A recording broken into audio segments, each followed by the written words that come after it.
This is Leslie, and I just finished a hike with some friends, and so I thought I would do a quick educational video on how to use trekking poles properly. So one of the first things that you want to do when you're using trekking poles is get them lengthened to the right level. The first thing that you need to look for is a 90-degree angle in your arm when the pole is next to your foot. And so once you have that set, you're going to lock your poles down. When you're going uphill, you're going to shorten your poles because the ground is closer to your body. Your poles will need to be shorter. When you're going downhill, you're going to lengthen your poles because the ground is further away from your body. Likewise, when you're going uphill, the pole should never go in front of your lead foot. You're trying to give yourself downward pressure to be able to step up with your pole. And so if it's far in front of your lead foot, it's throwing your center of gravity off. Likewise, when you're going downhill, your pole is being used almost like a brake. And so if you're so far out, again, your center of gravity is going to be off. And you want your center of gravity to be right over your feet. So your pole is going to be right in front of you, and you can use that as a brake.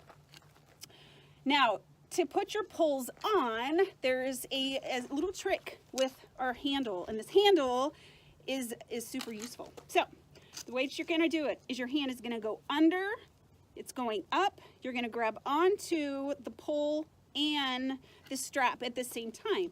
And what that does is it gives your body some leverage, gives your hand some leverage when you're pushing down with your pole. Studies, let's talk about those. Why are poles important? I will admit, when I first started seeing poles, I was super prideful, and I didn't think that they were necessary, and I thought that it was a sign for me of weakness if I used them. And then I started reading about them and learned that 20%, the studies have shown 20% there is a reduction in impact on your knees alone when using trekking poles. Further, there is 40% more calorie burn when you're using them. And so knowing that, I thought, okay, well, I'll give it a try. I give it a try, and my body responded beautifully so. I was able to do hikes longer, I was able to do harder, and I was able to recover a whole lot faster, and I felt like my upper body received a workout as well. So let's talk about poles and how poles are an extension of our body. It's what they are. If you're feeling like they're awkward, then it's just a matter of practice on how to utilize them well. Good rule of thumb is if your arms and your upper body are not tired by the time you're finished hiking because of using your trekking poles, you've not used them properly. Taking that into consideration and thinking it through and applying it to our relationship with God, as our poles are an extension of our body, our relationship with God, we are an extension of Him in the world that we live in. And so everything that we say and we do is a reflection of Him. In the same way that the poles give us balance, in the same way as the poles help propel us forward or put brakes on.